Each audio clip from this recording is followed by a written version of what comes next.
Você está no programa Caminho da Luz, uma alegria muito grande recebê-lo aqui entre nós.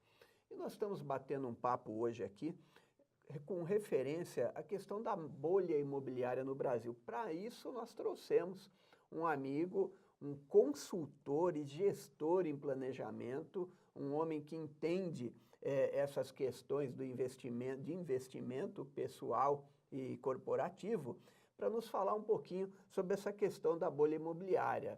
E o Newton, que é o Newton Caldano, né?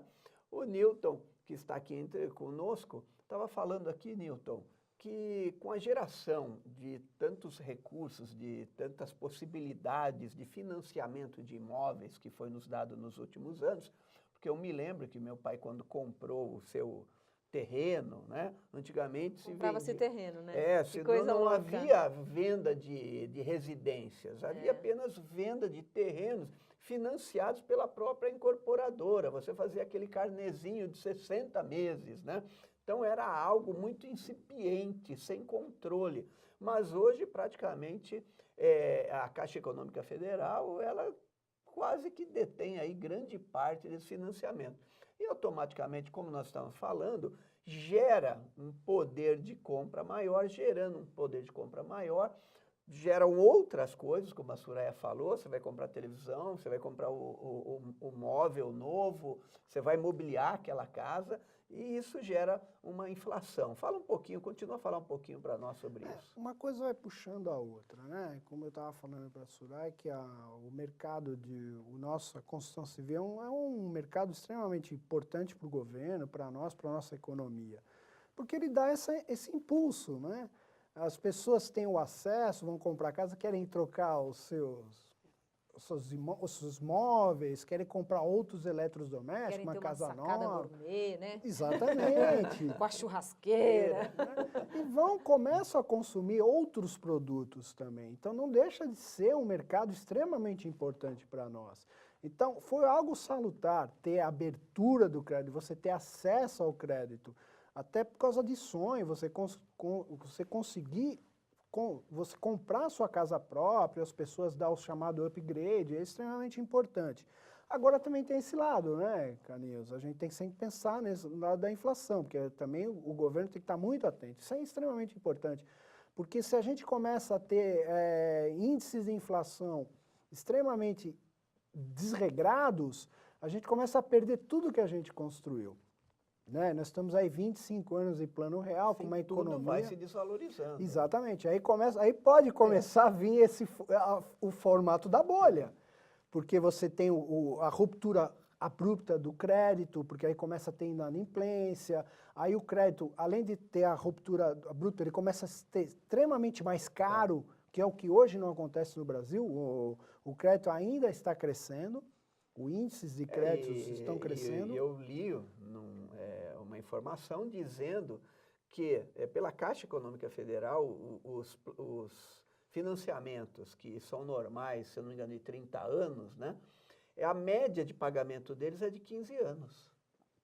Quer dizer, no máximo é entre 10 e 15 anos. Você compra para pagar em 30, mas no final você vai pagando as últimas. No final, hoje, a média de pagamento é de 15 anos. Significa que tem crédito. Tem crédito. E que as pessoas estão fazendo um planejamento dos seus recursos, não é? Se a pessoa está ganhando um pouco a mais, aquele pouco a mais vai ser para quitar aquele imóvel, né? Acredito eu que tudo isso está muito interligado. Né? Não, é verdade. Isso é importante, esse dado que você passou, Carlinhos, porque é um sonho. Você comprar uma casa própria é um sonho.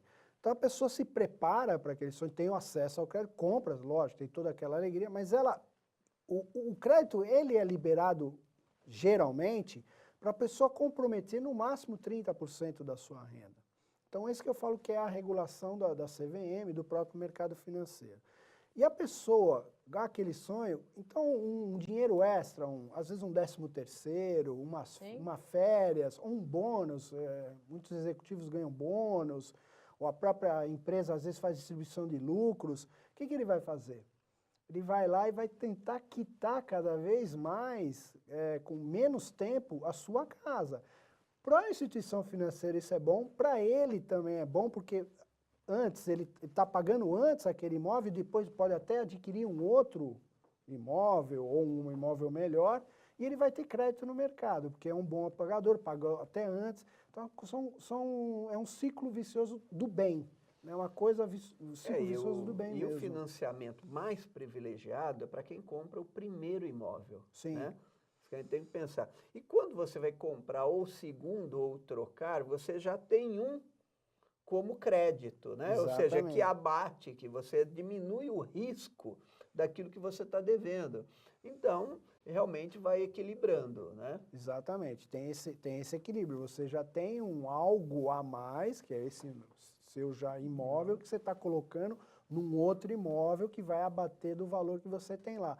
E se você já tem um imóvel, e principalmente se você comprou ele através de um financiamento, mostra que você é uma pessoa boa pagadora.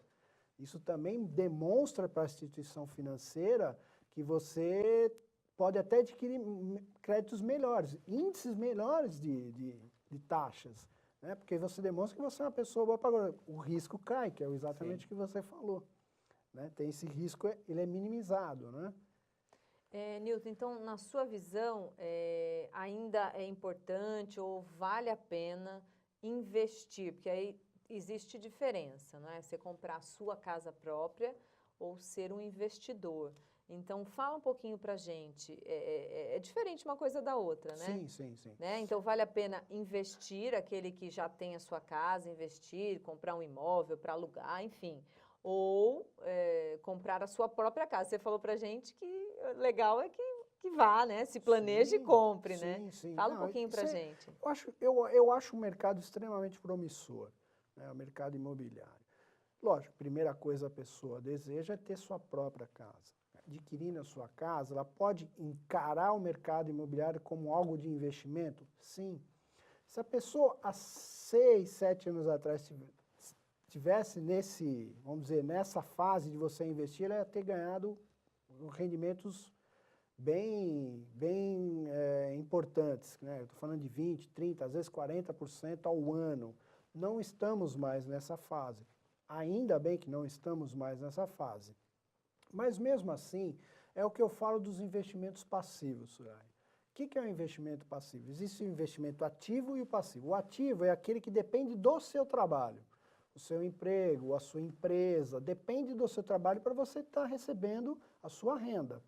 O passivo é aquele investimento que você faz e depois ele automaticamente começa a te trazer renda sem você ter um trabalho, um aluguel, Sim. um dinheiro investido. Então, aluguel também é uma forma de você começar a fazer um capital, um investimento passivo, e você ter um capital sem precisar ter o trabalho dele. Então, ainda hoje é muito interessante você pensar nisso, um imóvel como investimento.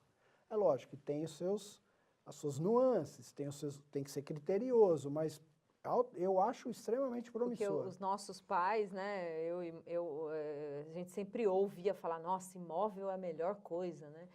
Melhor coisa para você ter como investimento é um imóvel. Não sei se ainda hoje se tem essa... Acho que tem, né? Porque, afinal de contas, todo mundo precisa morar em algum lugar, né? Sim. Mas os antigamente aí, né, achavam o imóvel uma fonte... É sempre bom você, vamos dizer, a gente colocar os ovos em várias cestas, e uma delas pode ser o mercado imobiliário, né? Isso porque é isso que eu estou falando, a gente tem acesso aos financiamentos. O acesso está mais fácil.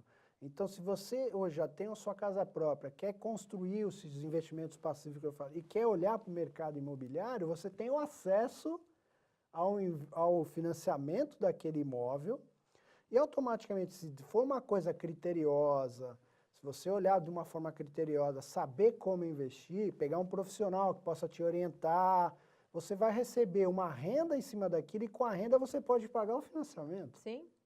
Né? E eu estava pensando, quando você vai comprar um imóvel, o primeiro imóvel nós temos assim aquele lado mais emocional, é aquilo que você falou, é aquela condição que eu compro um imóvel perto da minha mãe, ou perto do meu pai, ou perto do trabalho, ou seja, eu tenho primeiro uma visão emocional, uma visão conjuntural, vamos dizer, que eu tenho que me deslocar. E hoje, justamente em São Paulo, nosso grande problema é se deslocar. E você comprou um imóvel maravilhoso num lugar e está trabalhando a 40 quilômetros de lá e está levando 3 horas. Há de se pensar que talvez você tenha que mudar. Quer dizer, como é que nós podemos, Newton, justamente compatibilizar a necessidade com o investimento real? Sim, isso é importante também, esse critério é extremamente importante. Lógico que tem a parte do sonho, tem a parte de você gostar, se sentir bem, principalmente de uma moradia, você gostar, se sentir bem, mas você também pode ter a visão do investidor, que é essa visão de ver uma oportunidade, uma visão de você olhar e ver, nossa, ir lá na frente, se de repente eu continuar nessa escalada da minha vida e querer melhorar, será que depois lá na frente eu consigo passar esse imóvel para uma pessoa onde eu posso aproveitar todos esses ganhos que teve nos outros imóveis? Então, é interessante também você ter essa visão de investidor. Bem, Newton vai continuar falando no próximo bloco. Eu só gostaria de lembrar a vocês que nós, aqui, eu e a Soraya, nossa companheira Marlene, que hoje não está entre nós, mas sempre está aqui conosco, somos do Centro Espírita Caminho da Luz. Se você quiser conhecer melhor nossas atividades, acesse o site www.centroacaminhodaluz.com.br e o telefone 1129650317. Aguarde aí que nós voltamos já batendo um papo sobre esse assunto muito interessante.